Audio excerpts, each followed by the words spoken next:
Hello, everybody. This is Pascal. Olá a todos, aqui é o Pascal do Neutrality Studies e hoje estou conversando novamente com o Coronel Lawrence Wilkerson, oficial aposentado do Exército dos Estados Unidos, ex-chefe de gabinete do Secretário de Estado e membro do grupo ativista Veteran Intelligence Professionals for Sanity. Coronel Wilkerson, seja bem-vindo de volta. Colonel Wilkerson, welcome back. Good to be with you. É bom estar com vocês. Atualmente, membro iHower Media Network, mas já faz dispor. Nasceu efeitos como cowardness, como Price Lindstrom. Isso é muito bom. Na verdade, o que é a Eisenhower Media Network? O que eles têm? É um grupo de oficiais militares e outras pessoas. Ben Cohen, famoso pelo Ben Jerry's, o sorvete é o principal apoiador. Nossa missão é muito parecida do Quincy. Estamos de guerras estúpidas.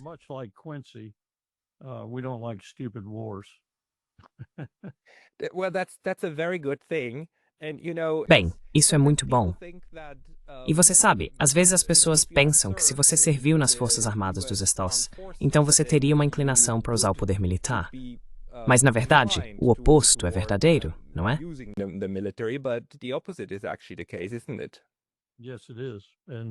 Sim, é verdade. E, na verdade, com meus 40 anos de experiência dentro e fora do Pentágono, do Departamento de Estado e de outros lugares, as pessoas que menos querem a guerra são os soldados, marinheiros, aviadores, fuzileiros navais, guardas costeiros, e as que mais querem são as pessoas do Departamento de Estado.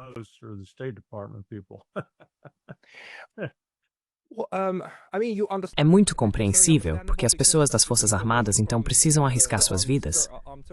Mas também, quando se trata da Rússia e da Ucrânia, e de toda a avaliação do que é possível e do que não é, me parece que geralmente as restrições parecem vir do Pentágono. Você compartilha dessa impressão?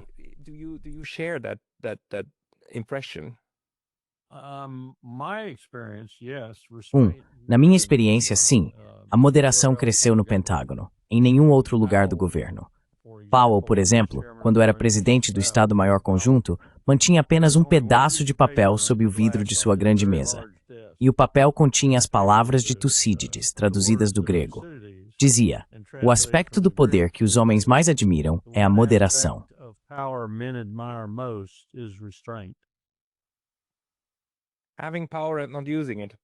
Ter poder e não usá-lo.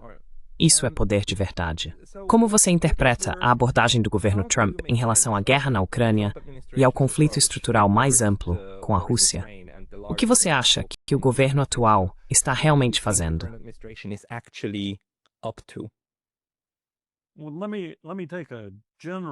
Bem, deixe-me abordar um ponto geral primeiro, decorrente da sua pergunta inicial. Esta administração e este Pentágono estão se tornando muito diferentes do que acabei de dizer. Eles estão se tornando um Pentágono, uma administração que gosta de guerra, gosta de matar pessoas em alto mar, em total violação do direito internacional, por exemplo.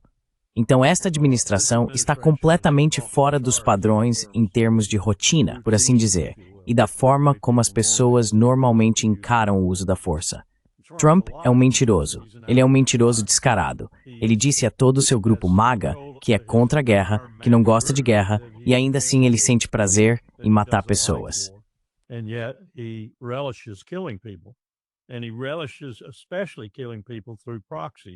E ele sente um prazer especial em matar pessoas por meio de intermediários. Tudo o que precisamos fazer é olhar para a Ucrânia e para Gaza para ver isso em detalhes vívidos. Portanto, esta é uma administração muito diferente. Servi a 6 presidentes. Conheci todos os presidentes desde 1950, de fato, e nunca vi nada parecido com isso. Esse é o meu comentário geral. Nada se compara a isso. Nem Nixon, nem Johnson, nem JFK, certamente não Eisenhower. Nenhum presidente jamais foi tão incompetente e tão determinado a matar pessoas, tanto no país quanto no exterior, quanto este presidente e essa administração.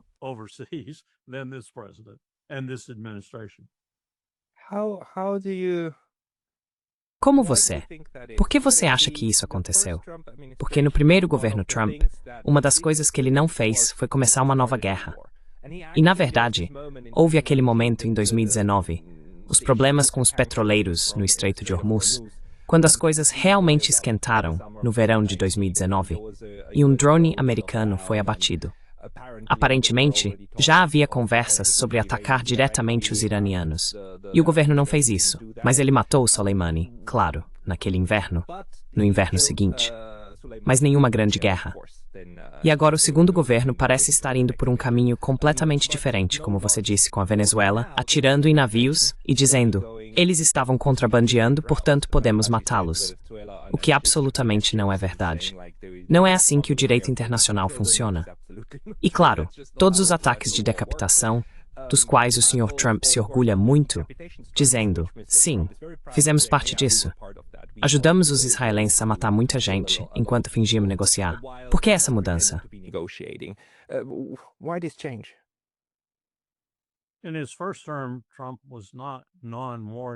No seu primeiro mandato, Trump não foi nada pacifista.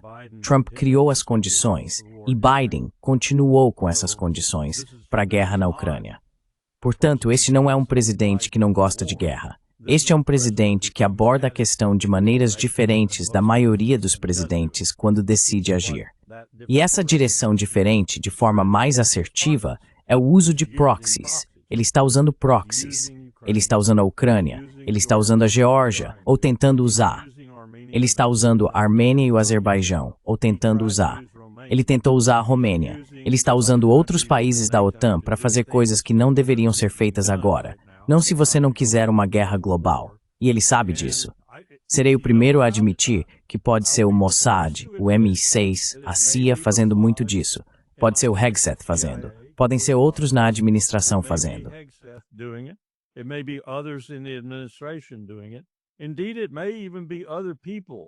Na verdade, pode até ser que outras pessoas na OTAN estejam fazendo isso. E talvez Trump seja tão incompetente que nem saiba o que está acontecendo, porque não recebe os informes do Conselho de Segurança Nacional. Ele não tem um assessor de segurança nacional, que por definição do cargo, supervisiona toda a interagência, especialmente defesa e Estado, e coordena a política para isso. Ele não tem ninguém assim. O Rubio está ocupado demais atacando pessoas na América Latina, ou tentando atacar pessoas na América Latina. Ele nem é um bom secretário de Estado, e não é assessor de segurança nacional. Então, quem está coordenando a política no governo Trump? Na segunda-feira é o chefe de gabinete. Na terça é o Stephen Miller. Na quarta é o Hegseth. Na quinta é o Rubio. Você escolhe. O secretário do Tesouro dá um palpite de vez em quando.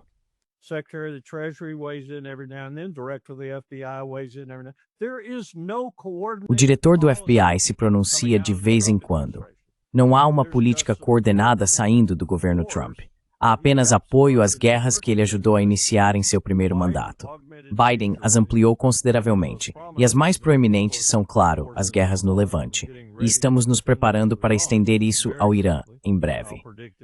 Eu prevejo que isso acontecerá antes do Dia de Ação de Graças, e talvez até mais longe, se Netanyahu realmente se irritar.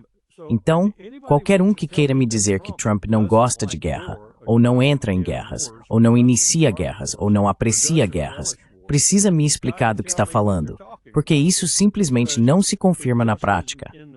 E como eu disse, não há coordenação de política neste governo.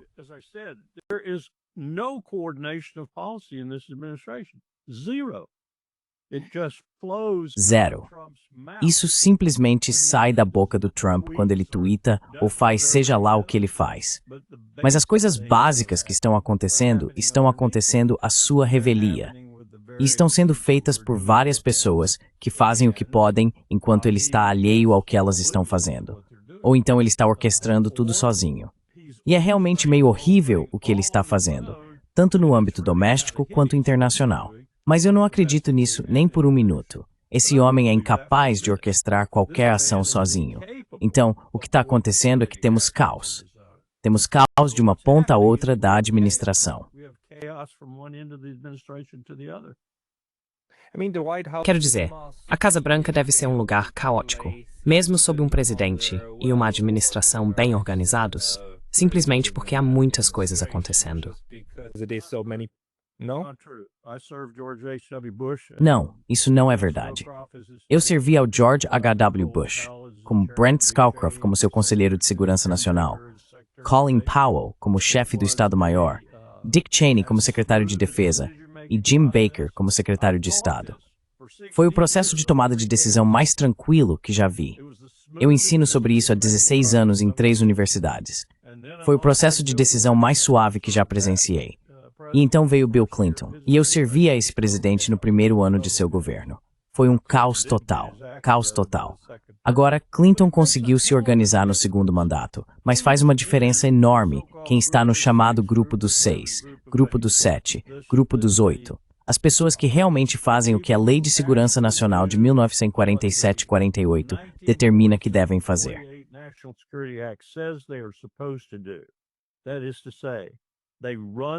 Ou seja, eles comandam o Conselho de Segurança Nacional no lugar de um governo de gabinete.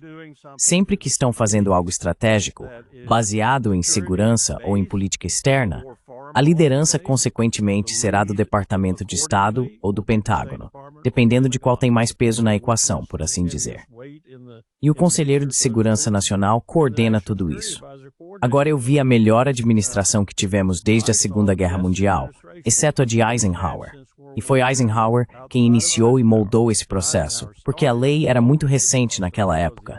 Mas foi ele quem começou o processo e o transformou no que é hoje. H.W. Bush era a reencarnação de Eisenhower. Não dava para questionar a experiência que aquele homem tinha. Veja só, ele foi vice-presidente de Ronald Reagan por 8 anos.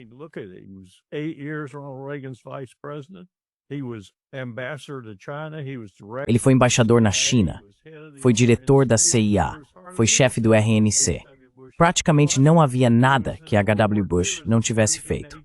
Além disso, ele participou da Segunda Guerra Mundial como piloto de caça no Pacífico, com 17 ou 18 anos. Quero dizer, esse é um homem que sabia o que estava fazendo quando chegou à presidência. 8 anos como vice-presidente, e eu sei que ele comandou aquelas 2 administrações, não Ronald Reagan. Todo mundo acha que Ronald Reagan foi a melhor coisa do mundo. H.W. Bush era o homem que fazia todo o trabalho sujo naquela administração, nas 2 administrações. Então eu sei como é um bom presidente, sei como é um presidente medíocre. Bill Clinton, Obama, um pouco melhor que Clinton, mas não muito melhor. E eu sei como é um presidente incrivelmente incompetente. Esse é Donald Trump.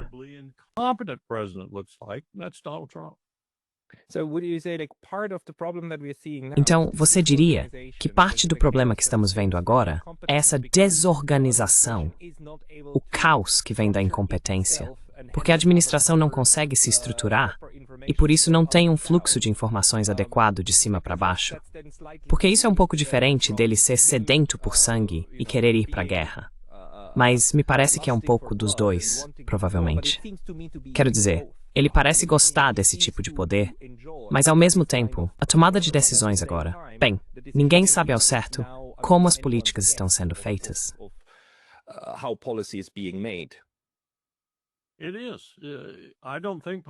É isso mesmo. Eu não acho que estão fazendo políticas. Eu não acho que estão fazendo políticas. E se não há políticas sendo feitas, não se pode criar uma estratégia, porque é preciso ter uma política para construir uma estratégia para implementá-la. E então, é preciso ter operações sob essa estratégia. Nada disso está acontecendo. Nada disso está acontecendo. O que acontece é que o Trump acorda de manhã, ou no meio da noite, ou sei lá, e diz, acho que deveríamos enviar algumas tropas para Memphis. Acho que deveríamos enviar algumas tropas para a fronteira sul. Acho que deveríamos fazer isso. Acho que deveríamos fazer aquilo.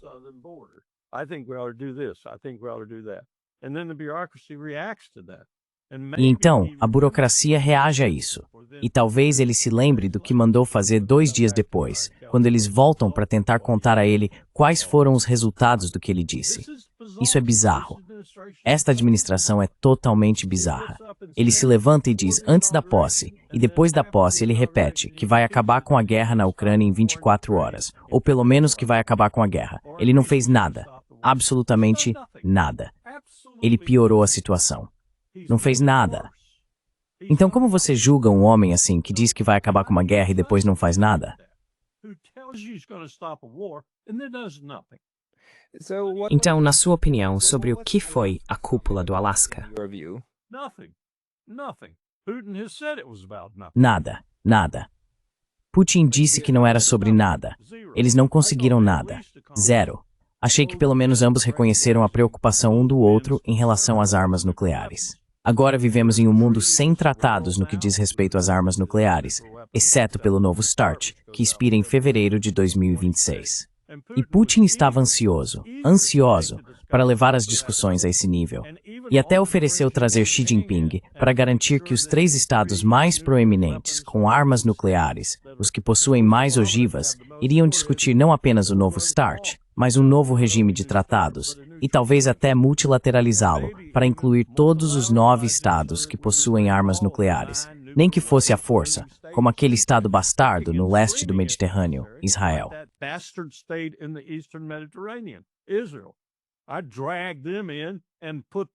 Eu os arrastaria e colocaria o rosto deles na arma nuclear, fazendo com que se tornassem parte do Tratado de Não Proliferação e do regime do tratado. Tem que fazer isso. Tem que fazer com o Paquistão e a Índia também. Com eles não vai ser tão difícil. Mas com Bibi Netanyahu, bem, meu impostor provavelmente teria que dar uns 3 ou 4 tapas na cara dele para convencê-lo a entrar. Mas Putin queria fazer isso. E Trump simplesmente o ignorou. Então, não conseguimos nada no Alasca. Absolutamente nada.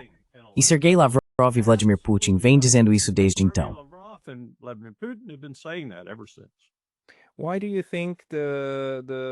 Por que você acha que ainda há algum interesse para os russos?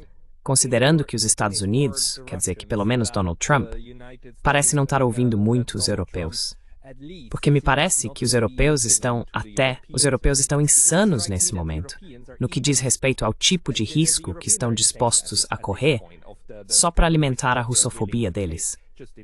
E agora Donald Trump parece simplesmente deixá-los, sabe? Deixá-los falar. Mas qual é a sua avaliação sobre os europeus agora?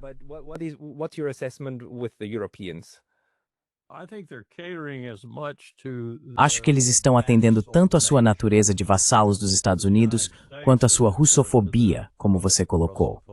Acho que muitas pessoas como Macron, Starmer e Merz realmente têm um certo grau de ódio pela Rússia, mas não acho que seus povos compartilhem desse sentimento. E acredito que veremos 3 governos caírem nos próximos 13 ou 14 meses.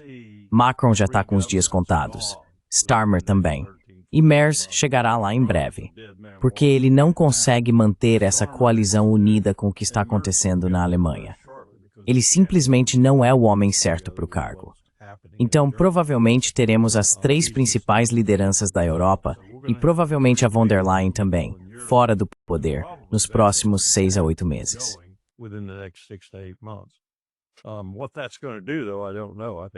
Bem, o que isso vai causar, eu não sei.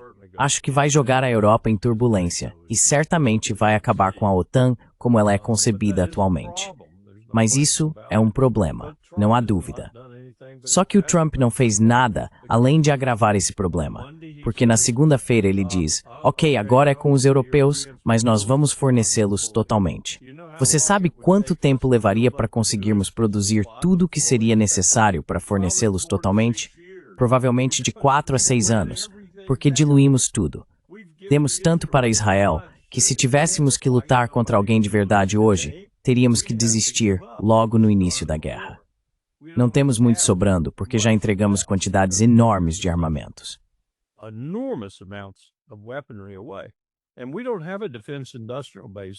E nós não temos uma base industrial de defesa que possa construir coisas rapidamente como a Rússia faz.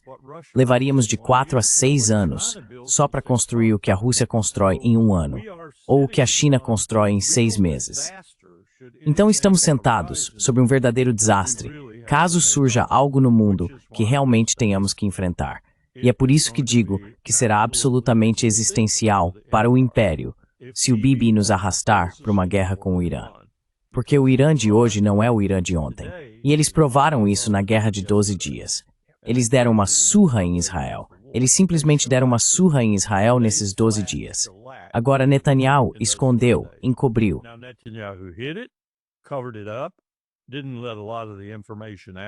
Ele não deixou muita informação vazar, nem mesmo para pessoas ruins saírem de Israel. Se ele não tivesse feito isso, teria perdido mais 1 milhão de judeus de Israel. Ele já perdeu 1 milhão de judeus de Israel. Teria perdido mais 1 milhão se não tivesse fechado tudo e dito a todos que não podiam ir a lugar nenhum. Então Israel está em uma situação realmente desesperadora agora. E se eles, e eu acho que vão, recomeçarem a guerra com o Irã, vão esperar, porque vão ser derrotados. Vão esperar que a gente vá lá tirar eles do sufoco. Vão esperar que a gente promova uma mudança de regime em Teherã. Vai ser uma guerra de 10 anos, 2 trilhões de dólares, muito sangue derramado, e no final dos 10 anos vai parecer um pouco com o Afeganistão. Então esse é o fim do império em muitos aspectos, eu acho. Muito seriamente, esse é o fim do império.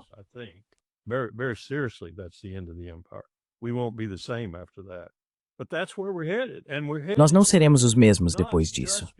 Mas é para lá que estamos indo. E não estamos indo para lá apenas por causa do Trump, principalmente por causa de todos os presidentes, desde George H.W. Bush, que erraram feio em tudo. Mas Trump apareceu em um momento em que é absolutamente essencial que esses erros sejam corrigidos e que comecemos a remediar as coisas que fizemos tão mal desde H.W. Bush. E não estamos fazendo isso. Em vez disso, temos a administração mais incompetente desse período.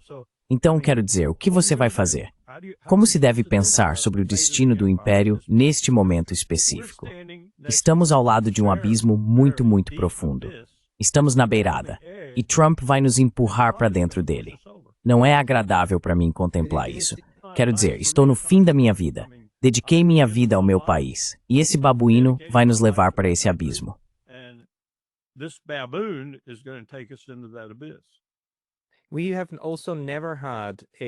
Nós também nunca tivemos uma grande potência, ou mesmo uma superpotência, à beira desse tipo de... Bem, não, isso não é verdade. A União Soviética.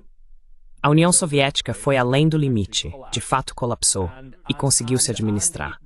Conseguiu conduzir a transformação. Agora os Estados Unidos, quero dizer, estamos olhando para algo completamente diferente em termos de posição. Então, se o império, se a influência estrutural sobre o mundo mudar completamente, o que você acha que isso fará com a forma como os Estados então abordarão a política externa? The way the US then approaches foreign policy. Bem, se o Trump tivesse meio cérebro, e se ele tivesse alguém em sua administração com meio cérebro, ele perceberia que o que venho dizendo há mais de um ano está acontecendo. Tivemos centenas de impérios na história humana dos quais temos conhecimento. Nos 3.000 anos sobre os quais sabemos muito, nos 2.000 anos sobre os quais sabemos um pouco, totalizando 5.000 anos. Centenas de impérios. Nenhum está aqui hoje. Nenhum só. O único que existe hoje somos nós. E uma manhã está surgindo do outro lado do mundo. Agora, o que está acontecendo é uma reversão do que ocorreu nos últimos 2.000 a 2.500 anos. O poder estava no Oriente e se espalhou pela Europa e, por fim, para o Novo Mundo. E todo esse poder saiu do Oriente e foi para o Ocidente.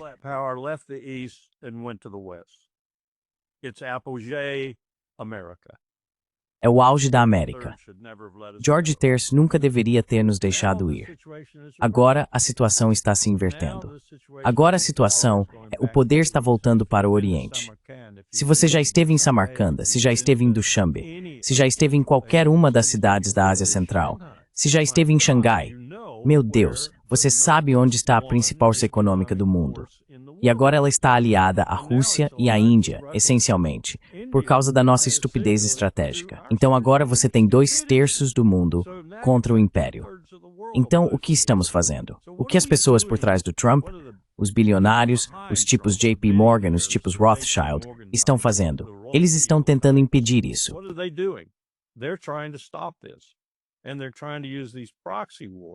E eles estão tentando usar essas guerras por procuração para isso.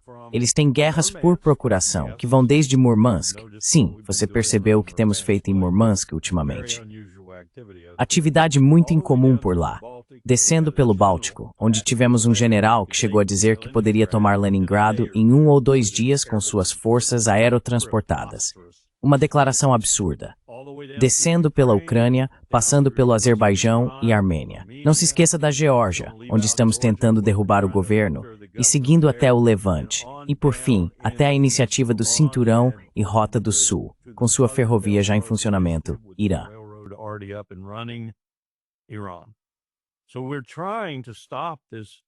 Então estamos tentando impedir esse fluxo inexorável de poder de volta para o Oriente, tendo a China como polo de atração, afastando de nós, e faremos qualquer coisa para impedir isso. Temo que no fim das contas, usaremos armas nucleares para impedir isso. Mas é isso que estamos fazendo. Mas Trump entrou nessa sem qualquer conhecimento do que acabei de dizer. Ele não conhece história.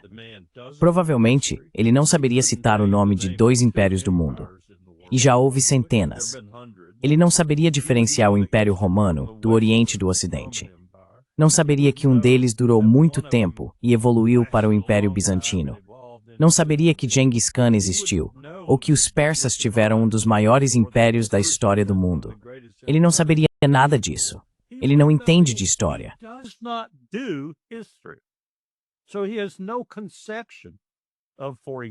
Então, ele não tem noção, por exemplo, quando conversa com um homem como Putin ou um homem como Sergei Lavrov, que conhece história, e conhece história muito bem, especialmente aquela relacionada à Rússia.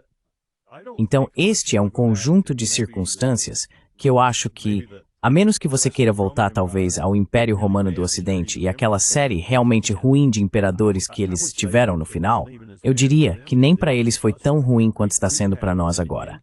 Temos uma Suprema Corte incompetente, um legislativo incompetente e um presidente incompetente. Como poderia ser pior?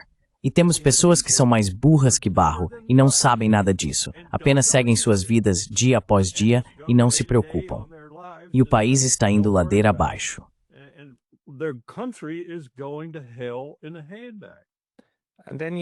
I navanana elite endinheirada.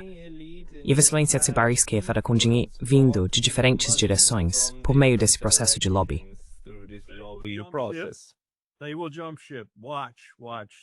Eles vão abandonar o barco. Veja, veja. Olhe para os Rothschilds, os JP Morgans, todas essas pessoas. Eu os chamo de turma de Davos. Doug McGregor os chama de globalistas. Globalistas, neoconservadores, turma de Davos, como você quiser chamar. Existem pessoas como Meritz, por exemplo, que veio da BlackRock. Eles vão abandonar o barco se estiverem absolutamente convencidos de que está indo para o outro lado e que é irreversível. Eles vão abandonar o barco, mas vão fazer de tudo para impedir que isso aconteça. E é isso que estão fazendo agora. Isso não é algo que Trump sequer intui. Certamente não é algo que ele intelectualiza.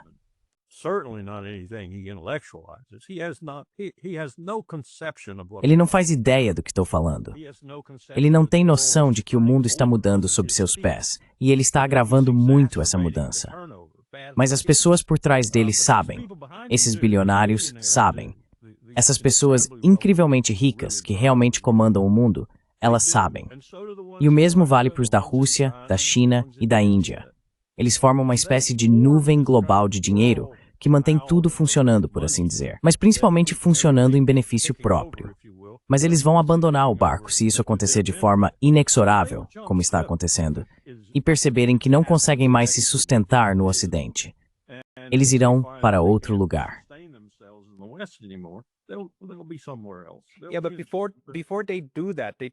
Sim, mas antes de fazerem isso, eles tentam arruinar e destruir tudo e insistem ainda mais porque nunca aprendem de verdade, certo?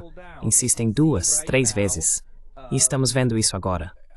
De novo, você mencionou o Irã. Muitas pessoas estão esperando. Eu gostaria de te perguntar por que você está esperando uma guerra com o Irã antes do Dia de Ação de Graças. E agora vemos parte da frota em frente à Venezuela. É um lugar onde realmente não há necessidade alguma de usar poder militar. Por quê?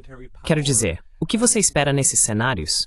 Considerando a mentalidade dessas pessoas relativamente insanas, que acham que se algo falhou, basta fazer mais do mesmo, e em algum momento vão conseguir o que querem.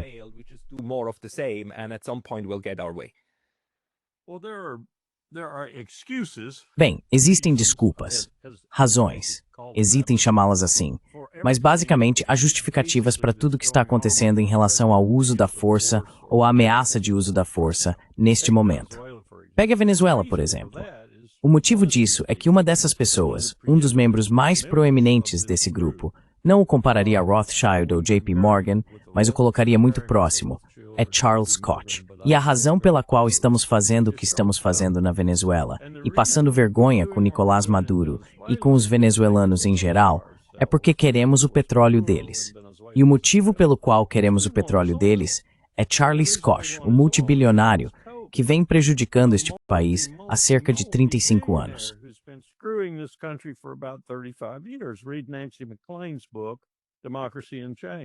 Leia o livro de Nancy MacLean, Democracy in Chains. Charles Koch é dono do refino de petróleo com alto teor de enxofre nos Estados Unidos. Ele tinha um acordo com Hugo Chávez e continuava recebendo bastante petróleo com alto teor de enxofre para refinar e ganhando milhões de dólares. Mas agora Nicolás Maduro o excluiu, então ele não recebe mais nada. Por isso, ele está exercendo toda a pressão que seus bilhões de dólares permitem sobre Rubio. E Rubio é muito obediente. Rubio quer assumir toda a cena latino-americana de qualquer maneira e reduzi-los a servos dos americanos. Esse é o desejo de Rubio. Lembre-se, Rubio é de Cuba.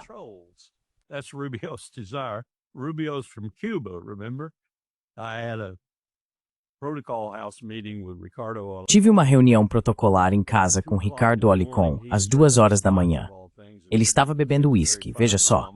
E nós estávamos bebendo o rum excelente dele.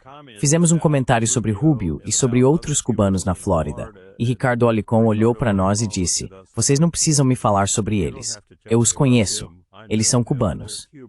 O que ele quis dizer com isso é que eles eram, sabe, como Batista. Eram os cubanos que Fidel expulsou de Cuba. E ele estava certo. Ele estava certo. Essas pessoas acham que a América Latina deveria ser nosso vassalo. Acham que o Lula deveria sair do Brasil porque ele realmente tem coragem. Ele realmente tem fibra. Ele realmente se importa com os brasileiros.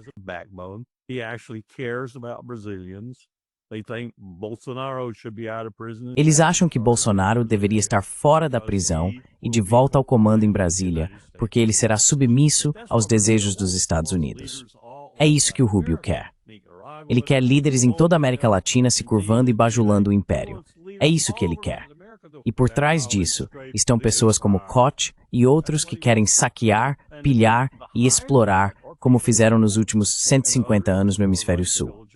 A doutrina Monroe foi uma declaração de que os Estados Unidos pilhariam onde quisessem. Muito obrigado. E não me incomode enquanto estou pilhando a Europa. Foi isso que a doutrina Monroe significou.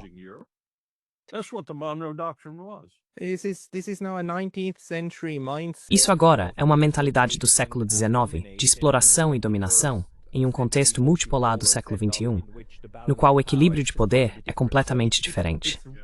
Então isso vai e está batendo de frente, diante dos nossos olhos, com obstáculos repetidas vezes. A questão é, será que tudo isso vai explodir ainda mais? E a maior ameaça para isso é, claro, Israel, que é atualmente a maior potência colonial do mundo. Tem tanta impunidade que pode literalmente fazer o que quiser. Pode literalmente implementar um genocídio por 2 anos, e os europeus e americanos, os processos políticos, ainda apoiam. E pode atacar um aliado dos Estados Unidos. Pode atacar o Catar. Isso não é um divisor de águas? Quero dizer isso. Nós simplesmente não vimos isso antes. É o próximo passo. E faz sentido para Israel. É só mais um. Incrível.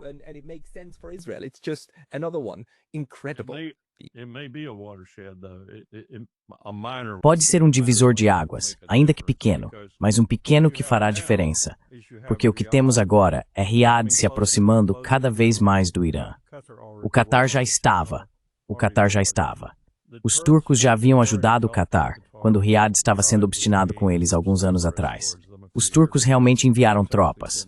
Agora, todos eles estão buscando uma reaproximação com Teherã e uma estrutura de defesa e segurança melhor coordenada entre eles. E conversando com Erdogan, com o Catar, dizendo a Erdogan que mais 200 ou 300 bilhões de dólares estarão a caminho, e que ele precisa estar muito, muito disposto a fazer as coisas que precisamos que ele faça, uma das quais pode ser enfrentar Israel. Então está se desenhando. As pessoas dizem, bem, os árabes são ineficazes, eles nunca conseguiriam fazer nada. Well, the Arabs are feckless. They could never do anything. They could never have any kind of alliance that would be any Eles nunca poderiam ter qualquer tipo de aliança que fosse realmente formidável em relação a Israel. De qualquer forma, blá blá blá blá. Eles não estão olhando para Israel. Israel está completamente atado em 6 frentes. Israel tem um desastre se formando em suas próprias fileiras. Estou apenas olhando os relatórios desta manhã do IDF. O IDF divulga alguns relatórios muito bons sobre coisas como estresse pós-traumático, suicídio, reservistas que não estão se apresentando, e assim por diante. Até agora, Bibi não conseguiu conter isso. Na verdade, isso acaba vazando. Às vezes você pode até encontrar no Haaretz. É um desastre neste momento. O número de soldados que não estão se apresentando, o número de soldados que estão cometendo suicídio, o número de soldados com estresse pós-traumático, o número de soldados que basicamente estão dizendo oficiais, não apenas soldados rasos, oficiais dizendo, chega pra mim.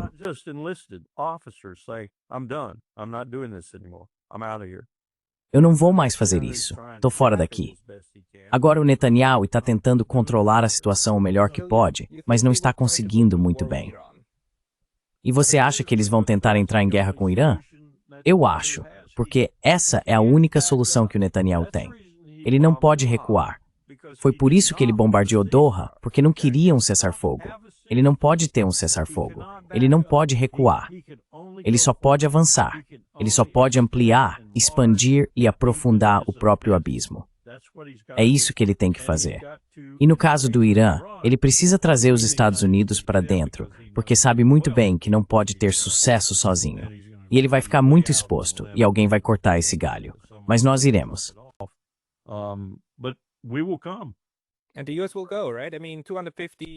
E os Estados Unidos vão junto, né? Quero dizer, recentemente 250 legisladores estaduais estavam em Israel, e o Rubio estava em Israel, e todo mundo estava fazendo essa coisa muito humilhante de colocar a kippah e ir até o muro. Quero dizer, eles não são judeus, certo? Eles não são judeus, mas fazem isso. Mas então os sionistas não são. Eles também não são cristãos. Eu sou cristão a vida toda. Eles não são cristãos. Eles são uma combinação estranha de sei lá o quê, mas não são cristãos. Eles não fazem o que cristãos deveriam fazer, na minha opinião.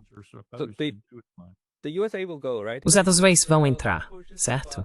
Se Israel apertar o botão e começar algo que não pode vencer, os Estados Unidos, no fim das contas, vão dizer que vão entrar, não é? Nós vamos e vamos descobrir que não conseguimos lidar com isso. Isso não é o Iraque. Isso não é deserto. Isso é realmente um país de montanhas difíceis. Alexandre o Grande quase morreu no Irã. É um país difícil. Eu já planejei guerra para lá. Planejei guerra para lutar contra os soviéticos nas montanhas Zagros, por exemplo. Porque quando os soviéticos entraram no Afeganistão inicialmente, pensamos, não há chance de eles ficarem no Afeganistão. O que eles querem com o Afeganistão? Eles vão atrás dos portos de águas quentes, algo que a Rússia deseja e cobiça há centenas de anos. Eles vão atrás de Bandar Abbas e Chabahar. Então, naquela época, estávamos planejando seriamente uma guerra para lutar no Irã. E vou te dizer uma coisa, chegamos à conclusão de que não queríamos fazer isso.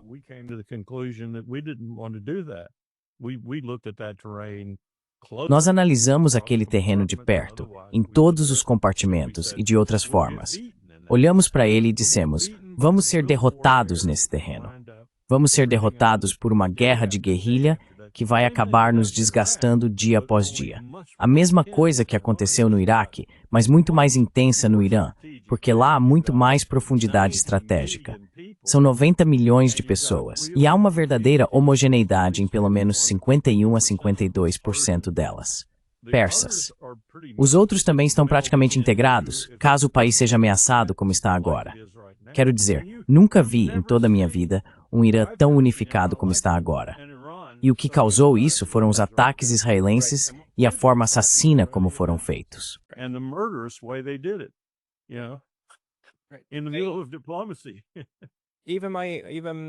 No meio da diplomacia, até mesmo um amigo iraniano próximo aqui que me disse que não gosta do regime e adoraria que eles saíssem do poder, me falou, olha, eles estavam certos.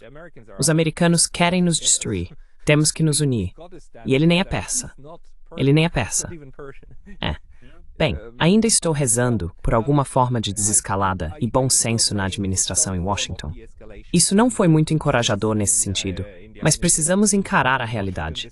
Coronel Wilkerson, se as pessoas quiserem ler mais sobre o que você pensa, qual é o melhor lugar para encontrar suas análises? Where's the best place to go to find your analysis? O site da Eisenhower Media Network. Basta procurar por Eisenhower Media Network no Google. Vou colocar isso na descrição deste vídeo abaixo. E Coronel Wilkerson, muito obrigado pelo seu tempo hoje. Obrigado por me receber. Sinto muito que seja tão sombrio, mas sabe de uma coisa, realmente sombrio. É uma Small Ananj, Dorwood de Superstar Frank Kazakhtoniu. Thank you. Obrigado. Tchau.